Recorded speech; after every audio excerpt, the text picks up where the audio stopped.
ദാസപ്പോ എന്നെ ശരിക്കൊന്ന് ശ്രദ്ധിച്ചേ. എന്റെ പെരുമാറ്റത്തില് എന്തെങ്കിലും പന്തികളുണ്ടോന്ന് ഒന്നും നോക്കിക്കേ. ഈ മധുവിധുടെ റിലീസല്ലേ, എന്തുണ്ട് അഭിപ്രായങ്ങൾ? നീ എന്ത് തേങ്ങയാടി പറയുന്നേ? എനിക്കൊന്നും മനസ്സിലാവുന്നില്ലല്ലോ.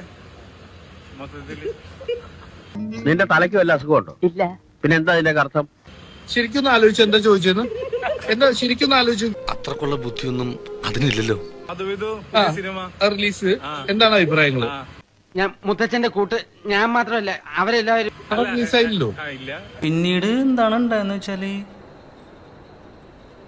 എന്റെ കിളി പോയി സാറേ. അഭിനയിച്ചല്ലോ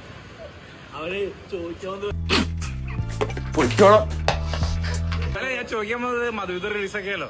അപ്പൊ ഇലക്ഷനൊക്കെ ആയിട്ട് ആരായിരിക്കും മുഖ്യമന്ത്രി? ഈ സച്ചിൻ നിർമ്മിക്കണ നിങ്ങൾ എന്നോട് പറയാൻ ഞാൻ അങ്ങനെ പറയും.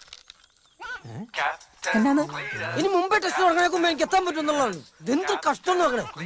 ഇവനെ പിടിച്ച് വണ്ടിയിലെടുത്തടാ. ഇവന്റെ എന്തോ ഒരു കിളി പറഞ്ഞു. മധുവിധു റിലീസാണല്ലോ. ഇലക്ഷൻ ആയിട്ട് ആരൊക്കെയാണ് മുഖ്യമന്ത്രി?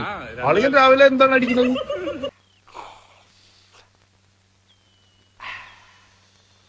Hi, beautiful people. അല്ല, മൊത്തത്തില് അതാണല്ലോ ഇപ്പൊ ചർച്ച. മധുവിധു വന്ന ചർച്ച ഇലക്ഷൻ ദൈവമേ, മൂർഖനെയാണല്ലോ ചവിട്ടിയത്. പടായിട്ട് അവിടെ ഓടുവാണ്. പുള്ളി പരിപാടി നിർത്തിയിട്ട് പോകും. എന്തോ ഞാൻ എന്താ പറഞ്ഞു? അതിന് തന്നാരും വിളിച്ചില്ല. വിളിച്ചു തന്നെയല്ലേ താക്കണത്? എങ്ങനെയാ ആവശ്യത്തെ കാര്യങ്ങൾ ഇടപെടുത്താ? മേലെ ഇമാതിരി കോളോട്ട് എന്നെ ആ മണ്ടലോട്ട് പറഞ്ഞു വിട്ടേക്കല്ലേ, പറഞ്ഞേക്കാം. നിർത്തി അങ്ങ് അവമാനിക്കുവാണെന്ന്.